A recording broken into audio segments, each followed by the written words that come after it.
When you first want to get into drop shipping on Amazon, I typically tell people that are new with not a lot of experience either drop shipping or selling on Amazon, just period overall, to start with retail suppliers when drop shipping, even though that's technically against the terms of service on Amazon. Now, in an ideal world, everybody would start with wholesale, although it can be a little bit more competitive and a little bit tougher if you don't have the capital, the experience, and you don't really know what you're doing yet. And that's why I recommend that beginners start with retail dropshipping on Amazon so they can learn the ropes of how to actually dropship on Amazon effectively and also build up an initial nest egg to then take into wholesale dropshipping, okay? Now, this should not be your end goal, right? Like, you should not be going in retail dropshipping on Amazon for 3, 6, 9, 12 months, right? That's just gonna ultimately put you at risk long term, although you can effectively retail dropship on Amazon if you do it correctly with obscure suppliers, okay? This is a question I get asked all the time, like, how can you retail dropship without getting suspended on the platform? And the answer is you need to use obscure retail suppliers that aren't recognizable, and then you can get away with it. Now, I did this for probably like a year and a half. I slowly weaned off. So I started retail dropshipping. I learned that a while back from Ecom Tom, got everything set up, and then I slowly moved into wholesale dropshipping. I already had a little bit of experience, obviously, selling wholesale FBA on Amazon, and I had a load of experience selling on Amazon in general. And so I just ultimately combined the two, and now I exclusively wholesale dropship, so I'm no longer retail dropshipping. But I did this for a good year and a half and then slowly kind of transitioned. I don't recommend that you take that long to transition, but it can be a great way where you can initially make some good money, learn the ropes, and then move into wholesale, which is much more sustainable. You are allowed to wholesale dropship on Amazon, and it's much more sustainable and long-term, and you can make consistent profits. So today I'm going to share everything with you. I actually came across one of my very first spreadsheets on retail dropshipping on Amazon. So I'm going to show you all the suppliers. I'm going to show you the products. We're going to talk a little bit more about that overall. And I'm also going to take you through Source Mogul, which is the #1 software that I recommend both for like online arbitrage, but also for retail dropshipping on Amazon. It helps you compare products on hundreds of websites to the millions of products on Amazon's catalog, so you can find differences in prices and then profit off those differences. So if you look up on the screen right now, you'll notice this spreadsheet, and it's probably about 300 to 400 products long. Now, this is not the latest one, but this is one that I compiled right in the beginning, so you can see all the suppliers that I've used, what the specific products are, how I set up the spreadsheet, and this is exactly what I teach people to do when I tell them to do it, right? You want the supplier, obviously. You want the product identifier, which is going to be the ASIN, so that you can obviously find it on Amazon if you need to. You can add it to your inventory and a number of other things. You want exactly what the product is, as you can see here, and you also want the link to the supplier so that you can ultimately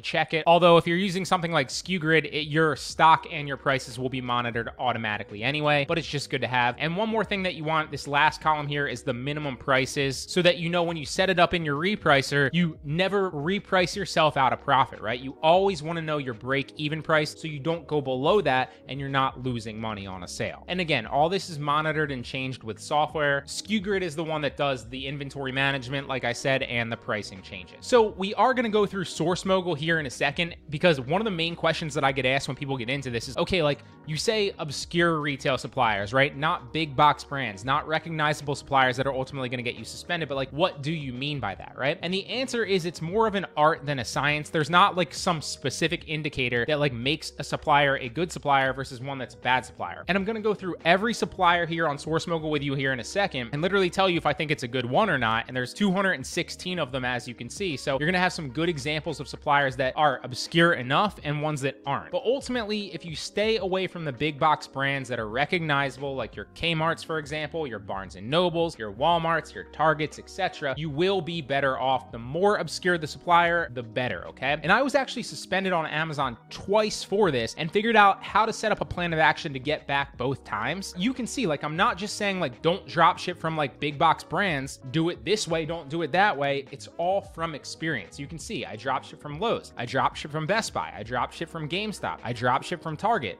Sam's Club, and all these other ones right here. Now, I did drop this spreadsheet with a little bit of explanation in the Discord for free. I also kind of sent it out to the email list. So if you're not on an email list, just join the email list down in the description. You could also just join the Discord. I dropped this for free in the Discord to help people out. But let's just go through some of these suppliers as you can see here. So Lowe's, obviously, Best Buy, GameStop I used. Webstaurant is actually a pretty good one. Bed Bath & Beyond, no. Costco, no, obviously. Acme Tools is a very solid one that's a little bit more obscure as well. Had a lot of success dropshipping high ticket products from Acme Tools, but there's plenty of low ticket products as well. This Polaroid camera I sold over and over and over and over and over and over and over again for like $20 or $30, sometimes $40 profit. It was a phenomenal opportunity to dropship on Amazon, and it sold like 2 or 3 times a day. So let's check to see like if some of these are even still available as opportunities. I think there's 384 on here. And again, this was back in the day, right? So this was like a year and a half ago when I built this spreadsheet out. If the products that I was drop shipping, you know, they weren't good for long, then we took them off the spreadsheet, right? And this is not the final edition of the spreadsheet. Obviously, I moved more into obscure suppliers and I took out a lot of these big box brands, but this is a pretty solid spreadsheet. You can find a lot of profitable products on this spreadsheet,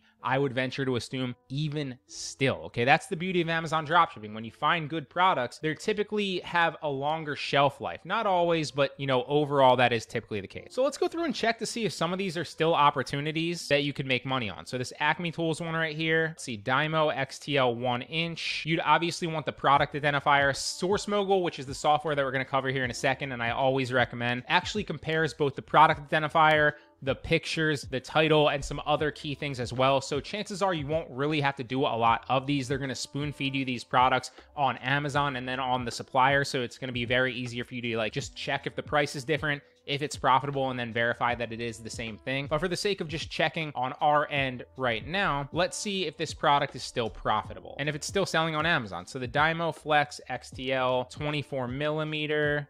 I'm not sure if this is the 24 millimeter. So this one isn't profitable anymore. It's roughly the same price. See, Big Bad Toy Store. Here's another Acme Tools one. Let's try this one. Palisade, whatever. Now, when I actually made a video on this, like 6 months ago, probably, on my biggest Amazon sale ever. And I believe this or one of the similar staples was one of the products that I sold. And that sale was like over $1,000 profit. So let's check if this is still profitable and throw you guys a bone. Maybe this one will be. This is Palisade 1.5-inch. Let's actually take the ASIN here. It'll be a little bit easier. So this one is actually, if you search Amazon for that ASIN, you can find that the Palisade 1.5-inch 16 GA, I don't know what that is, 1.5-inch. Palisade 1.5-inch 16 GA 1.5-inch. So this is selling currently on Amazon for $133. On Acme Tools, it's selling for $93.99 currently. So this is probably still a good opportunity. That's another perfect example of one. Now let's find one more just to kind of show you. Obviously, I don't recommend that you dropship from Target. This is too big box brandy. But oh, here's actually the other Polaroid one from Best Buy. Let's see if we can find that. Nope, no longer available. But this is the camera that I used to sell over and over again, both the white one and the black one, and made a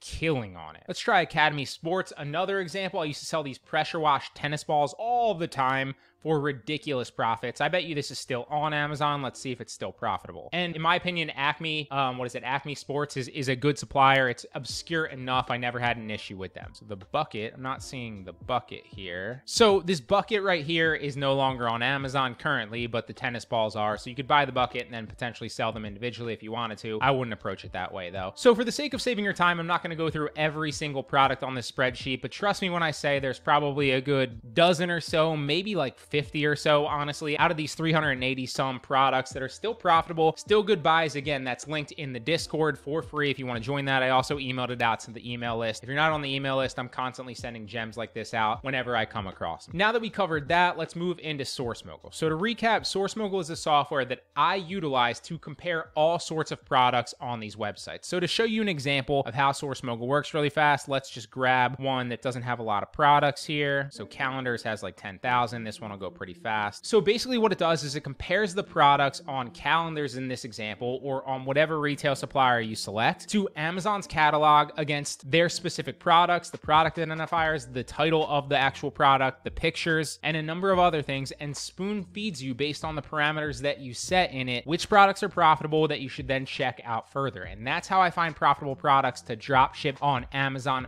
retail wise, okay? So now that that's done scanning, took a couple minutes because it wasn't a very big supplier, you can see that ultimately it's found about 1,100 matches, a little bit over. So we can set the parameters based on the ROI that we want back, the profit that we want back, the actual sales rank. So if you wanted like no higher than 200,000, then you could go no higher than 200,000, right? If you wanted 100,000, you could say that. Always put your match rate accuracy up. And now that you can see that all products on Amazon under 200,000 rank with a high match accuracy, there's 272 products on calendars that also match up with Amazon's catalog. So we're getting a 10% ROI. We're getting at least $6 profit margin. As we increase these things, you'll start to notice that the results kind of dwindle down a little bit because we're expecting more profit. So you can go like more profit or more products. It's really up to you. Obviously start with a higher profit. That's a no-brainer, right? But you can see like how valuable Source Mogul is when you have this, because it's literally finding products that are the same that you can then compare from supplier to Amazon and then either buy them for online arbitrage or in this case, drop ship them. And obviously calendars is a great example of an obscure retail supplier that you can utilize. So now if we go back to the retailers, let's go through,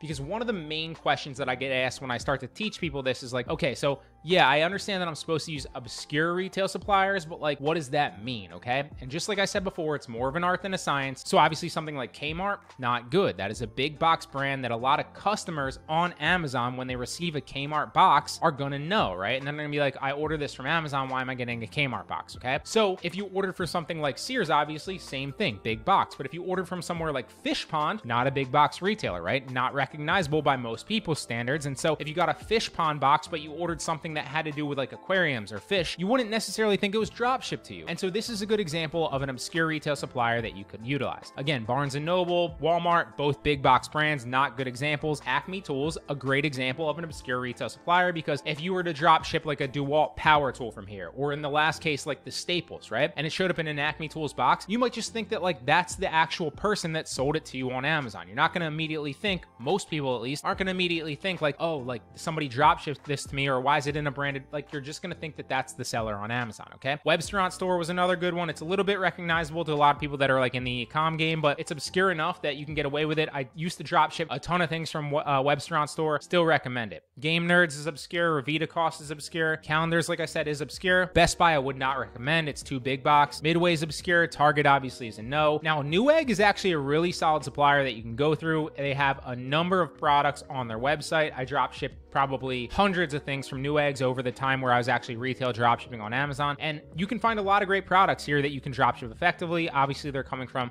obscure sellers on Newegg, because Newegg is also a marketplace as well. And so it's not going to be recognizable to your customers. Overstock's a bad one. Another great one is Musician's Friend. That is obscure. I used to sell all sorts of musician supplies, from instruments to all sorts of things that range from music. One of the best selling things that I sold on Musician's Friends, it was like a cowbell thing that sold really well. Another one was like a foot pedal for, I think, a guitar stand or something like that. There was a number of good ones that just sold all the time. And one of the good things about Musician's Friend is, as you buy more and more on the platform, like a couple of purchases, which if you're dropshipping good products should happen relatively fast, you'll actually get pretty good cash back on Musician's Friend. And then like every 5 to 6 purchases is going to be free for you. The margins here can be great. Now, I'm not going to go through every single one of these, because to sit here and go through 216 suppliers, you know, on Source Mogul would probably take 30 minutes to kind of explain what I think is good and what isn't, but you get the picture. It's more of an art than a science. The more obscure, the better. Avoid big box brands and big box retailers, and you will be fine. So I really hope this helps, guys, and I'll see you in the next one.